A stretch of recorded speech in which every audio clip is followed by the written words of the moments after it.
everybody, I hope you all are doing well, and I hope that you all are having a really great day today. If you're seeing this video today on my vlog channel, or if you're seeing this on my ASMR channel, then hi everybody on both channels, because I'll be posting this video on my vlog channel and on my ASMR channel, and that's because, even though it's not ASMR, but anyways, and that's because I really want you guys to see this video because it means so much to me, because this month is April and this month is Autism Awareness Month, and I happen to have autism because I have Aspergers Syndrome, and I really want to share with you guys what it's like for me to have autism or Asperger's. Autism is just different for everyone who has autism, so that's why I'm going to share with you all what it's like for me.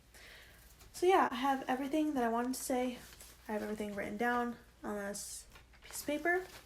And this is just notes to help me, since I have a lot that I want to say, and it just helps me to remember what I want to say. By the way, I got this t-shirt from Salvation Army last month, and I think it's so cool. It was plain red before, but then I tie-dyed it by spraying bleach all over it.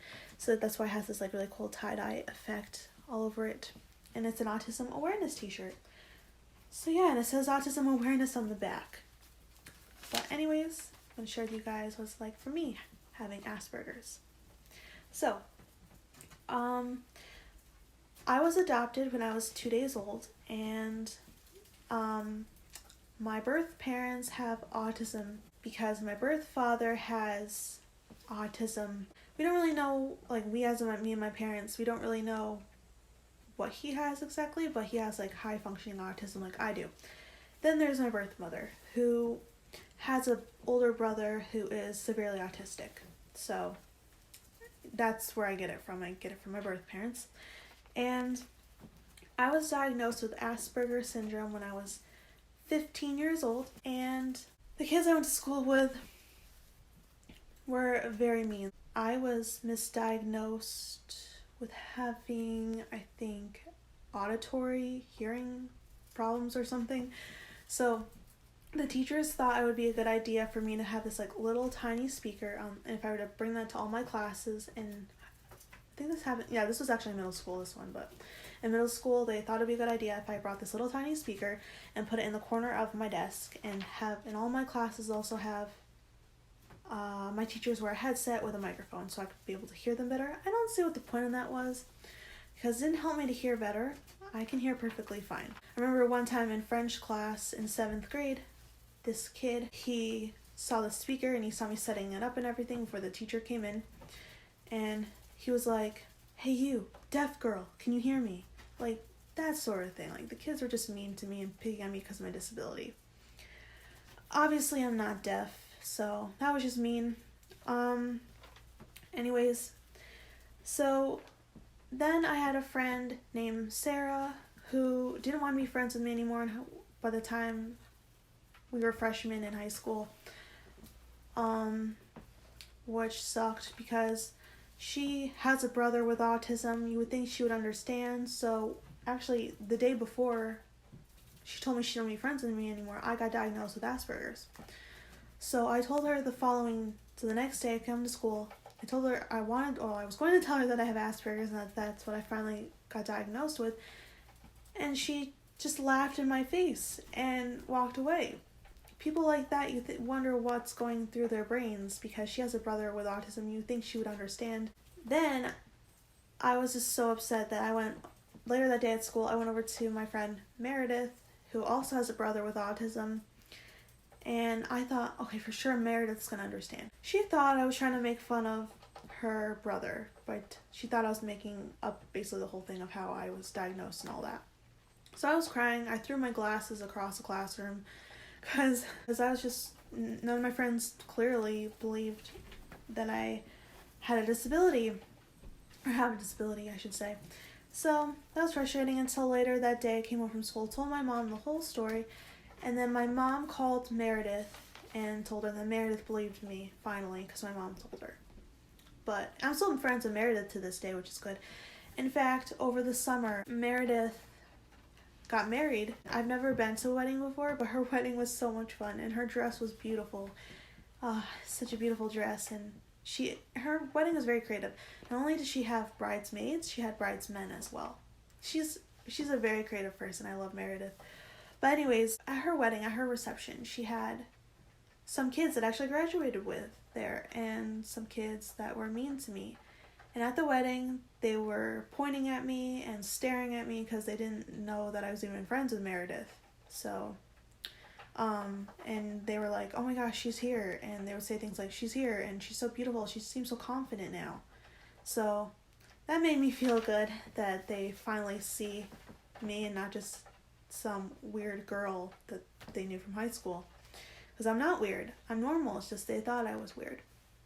But anyways, so next I'm going to talk to you guys something that I like to call special interests. Now, when I was in high school, well, first of all, let me explain. So special interest is something everyone has. You could have like a hobby, have a hobby that's so focused and that's all you want to do and that's all you care about all the time. And you can have lots of special interests.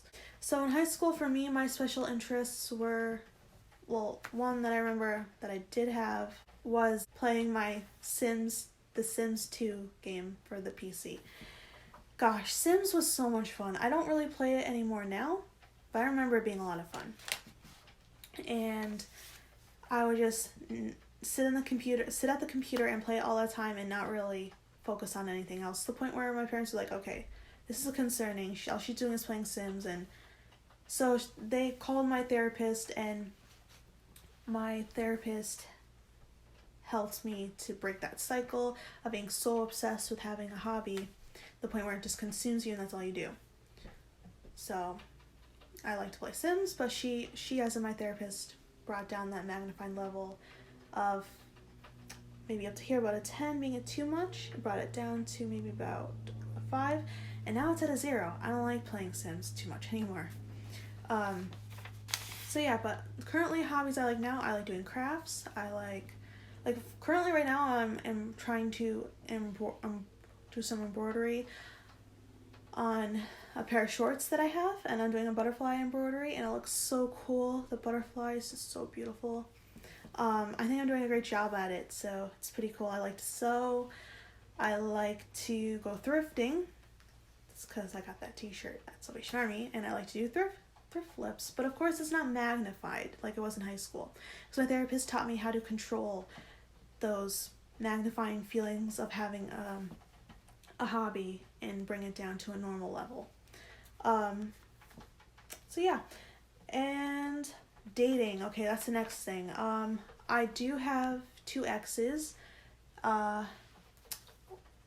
first boyfriend, who obviously is my ex now, he has Aspergers Syndrome as well, and he was just so focused on his special interests. He likes to play the violin and piano, but anyways, he was just so focused on his special interests that he wasn't paying attention to me, and he didn't really want to get to know me. All he wanted to do all the time when we would hang out is talk about his special interests. So, and he wasn't very nice either, so I broke up with him. Another thing is that my other ex had a disability as well. He had some kind of autism. We're not really sure what. But I broke up with him actually. Well, my parents made me break up with this one because I was in an abusive relationship with him because he was verbally abusive to the point where he would threaten me and stuff. So my parents had me break up with him to get out of it. But now I am in a really nice relationship with one of my guy friends. The reason he's like basically a boyfriend, but not really. Like, we're basically dating, and I know no one out there in the world can be basically dating, but he likes me more than a friend, and we do coupley things. We hug, we cuddle, we hold hands, we have kissed sometimes in the past. But he doesn't like talking about our relationship too much, that we're dating, like he likes to put it, because he gets uncomfortable talking about it. And this is an example, because he has autism as well, and this is an example of how sometimes people who have autism who are dating, this can be complicated for them. So he doesn't like talking about it because he gets I don't mind it. I don't mind dating because I've been through this, but he's never had a girlfriend before, so he just gets uncomfortable. And he doesn't really know how to express his feelings of liking a girl so much. And yeah, we go on dates. We like going to Olive Garden a lot, but we can't really right now because where I live, our state where we live is on lockdown, so we can't really go on dates or anything, but the moment, but we do like doing that one, and we're gonna do that again, obviously, when the coronavirus starts to settle down a little bit. And yeah, so I work at Marshall's now, but due to the coronavirus, the Marshall's were in my town, it's temporarily closed, due to that, but therefore I'm unemployed at the moment, but Marshall's plans on hiring everyone back again when they reopen, so I'm really excited for that because I love working at Marshall's. And my coworkers, is that they're so nice to me. It makes me feel so good that they're so nice to me, even though I'm different and have a disability. Because even though it may not look like I have a disability, on the inside I do. And my coworkers are totally understanding of that. They totally get me, unlike my classmates from school, the kids I graduated with. My coworkers from Marshall's are so nice. I want to just give them all a hug right now and hope that they're doing okay during this time of the pandemic, during this time. And as a woman right now, don't really know if this really has a point right now, but I think I covered everything on here. So yeah, thank you guys so much for watching. Hope you guys enjoyed this video, and hope you guys are having a great day. So yeah, I'll see you guys in another video some other time. So see ya, bye for now.